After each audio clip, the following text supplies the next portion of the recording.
Welcome to Emily Educational Academy online coaching. This is Dr. Moses. I am an educational psychologist. I have trained many students for CTET, teacher eligibility test and teachers recruitment test. I have produced more than 20,000 teachers across country from Emily Educational Academy Hyderabad platform. Emily Educational Academy is a pioneer and professional coaching center in the field of teacher eligibility and teachers recruitment test. Download our app Emily Academy from Play Store. For more professional videos, subscribe Dr. Moses Emily YouTube channel and press bell icon.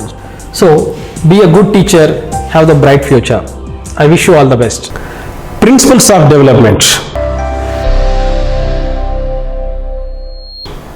So there are two terms, principles and development. You know the meaning of development, qualitative changes that occur due to heredity and environment is called development. For example, mental development, moral development, language development, physical development, emotional development, social development and sexual development. And principles. So these principles are derived by psychologists based on the longitudinal approach and cross-sectional approach in the process of research. So these principles are very helpful to the teacher to adapt appropriate teaching learning methods and to prepare curriculum for the students. So the first principle is development is a continuous process. So development starts in mother's womb and it continues till death. For example, language development. So development is a continuous process. For example, language development. So based on this principle, so we can derive one classroom implication, adult education and continuing education is an example of this principle. In CCE, continuous comprehensive evaluation, the first word continuous is influenced by this principle. Development is a continuous process. So very simple principle. Any dimension of development, for example, social development, language development and our personality development is a continuous process. So learning does not stop at any age. Learning is a continuous process. So keep learning. Next principle, development follows an orderly sequence. So any dimension of development follows an orderly sequence, a systematic procedure. For example, our language development. In language, there are 4 skills: listening, speaking, reading and writing. So listening is followed by speaking, speaking is followed by reading, reading is followed by writing. In social development, so different types of plays are there. Solitary play is followed by parallel play. Parallel play is followed by associative play and associative play is followed by cooperative play.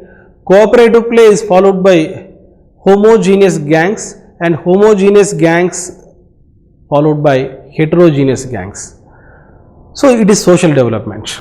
In mental development also, concrete operations are followed by abstract operations. So what is the educational implication of this principle? Development follows an orderly sequence. So our lesson should follow an orderly sequence. In curriculum construction, spiral approach is an example of this principle. In spiral approach, we divide the entire topics into various subtopics and we teach in an orderly sequence. In previous examination, this question was given. One of the following is not a principle of development. Option 1, rate of development is uniform in all stages. Option 2, development is a continuous process. Option 3, development can be predicted. Option 4, development is cumulative. Answer is 1, rate of development is uniform in all stages. In fact, rate of development is not uniform in all stages. So if you understand all these principles, you can answer questions like this. So next important principle, development proceeds from general to specific. Development proceeds from general to specific. So any dimension of development proceeds more general to specific. For example, so there was a diffused body movements in early development. Later it can become more specific. Our emotions are more general during babyhood stage. In later stages, the child uses specific emotions. For example, when the child gets thirsty, when he is hunger, when he gets fear, when he gets anger, the child uses one emotion, it is crying. So crying is more generalized emotion during babyhood stage. Later the child can use specific emotions like anger, fear, hatredness, anxiety, like that. So during toddler age, the child learns how to pronounce mummy or how to call mummy. So then he calls every lady as mummy. He calls mummy's mummy as mummy, mummy's friend as mummy, mummy's colleague as mummy, neighborhood aunt as mummy. Then daddy is very happy. Later the child learns that word daddy, then the daddy is frightened. So here the example is development is more general in early stages, later it will become more specific. Let us discuss previous questions. The general excitement of an infant getting differentiated into responses of distress and delight can be explained by this. Option 1, development is unified. Option 2, development proceeds from general to specific. Option 3, development is continuous. Option 4, development is directional. So try to understand the general excitement of an infant getting differentiated into responses of distress and delight. So the emotions are more general in early childhood stages, later it become more specific. So the answer is development proceeds from general to specific. So one more question, it was given in previous CTET and TET examinations. A child who uses both its hands to hold a toy gradually holds the toy with its fingers. This can be best explained by this developmental principle. Option 1, interaction. Option 2, development is predictable. Option 3, individual differences. And option 4, development proceeds from general to specific. As we discussed, the development is more diffused in early years, later it will become more specific.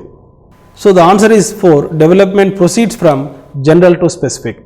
Next principle, development is individualized process. In classroom, one brain has to deal 30 brains. Each brain is unique.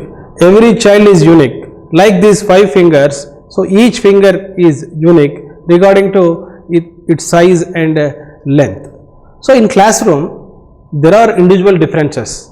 For example, with regard to intelligence, we see different students in school like idiots, imbeciles, morons, dullards, average, superiors, very superiors, gifted.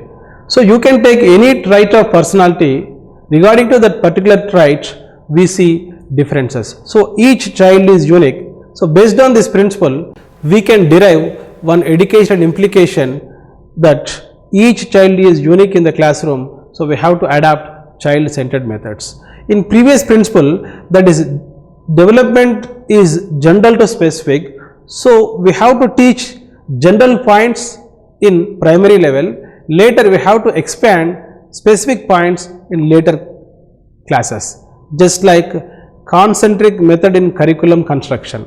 In concentric method, we teach more general points in early stages, later we teach the specific points in higher education level. So here development is individualized process. Each child is unique. In the classroom, we see different students with regarding to achievement. below average students, above average students. One more educational implication of this principle, development is individualized process. Don't compare students with others. If you compare the students, try to compare the past learning with the present learning. So don't compare a student learning with another students. So they will get inferiority complex. So it is also one of the parenting style. Don't compare your child with others because each child is unique. God created like that. So next principle, development is not uniform in all stages. So even though development is a continuous process, development is not uniform in all stages. According to Elizabeth Horlock, there are 10 stages in development. Birth to 2 weeks infancy, 2 weeks to 2 years babyhood, 3 to 5 years early childhood, 6 to 10 years late childhood, 11 to 13 years puberty, 13 to 17 years early adolescence, 18 to 21 years late adolescence, 21 to 40 years adulthood, 41 to 60 years middle age, and 60 above old age. So in all these stages, development is not uniform. During babyhood stage, growth is very rapid. During childhood stage, the growth slows down. Again, during adolescent stage, the growth is accelerated.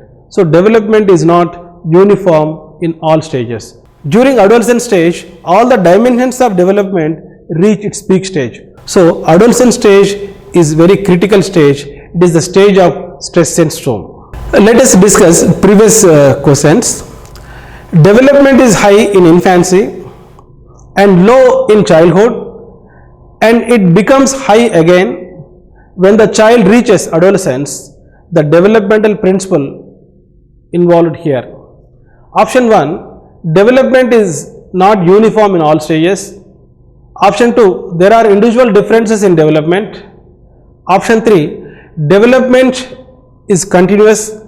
Option 4, development is a process of interaction. So try to understand, development is high in infancy and low in childhood, and it becomes high again when the child reaches adolescence. So the answer is 1, development is not uniform in all stages. So if you understand all these principles, so you can answer any type of questions. The question may be knowledge type question, understand type questions, or application based question. So psychology is not a rocket science.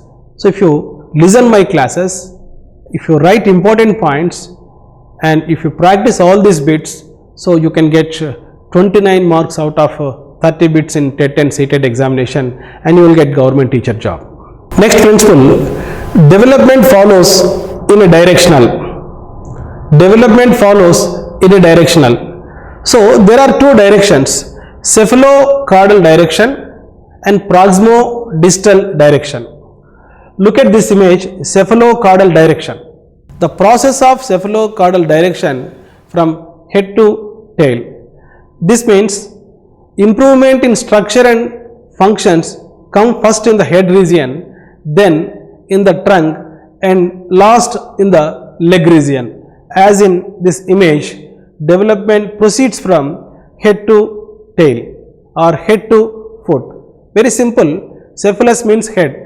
If development starts from head to foot, it is called cephalocaudal direction.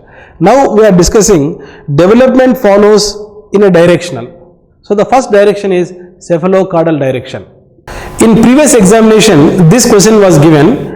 Cephalocaudal development indicates that the development proceeds from option 1, toe to umbilic, option 2, head to toe, option 3, center to other parts, option 4, umbilic to head. So the answer is very simple, head to toe. Shortcut is cephalus means head. So cephalocaudal means development proceeds from head to foot. And one more principle, principle of proximo-distal direction. Try to understand proximo-distal direction. The process in proximo-distal from center or middle line to periphery direction. Development proceeds from near to far, outward from central axis of the body toward the extremities. In proximo-distal direction, child uses gross motor skills to fine motor skills. Gross motor skills means skipping, jumping, running. Fine motor skills means holding the pencil, using the apparatus. So, in proximo-distal direction, development starts from gross motor skills to and it proceeds to fine motor skills. So far we have discussed important principles. Development is a continuous process. Development follows an orderly sequence. Next one, development proceeds from general to specific. Development is individualized process. Development follows in a directional. Two types of directions. Cephalocaudal direction means head to foot, and proximo-distal direction, which means gross motor skills to fine motor skills, or center of the body to other parts of the body.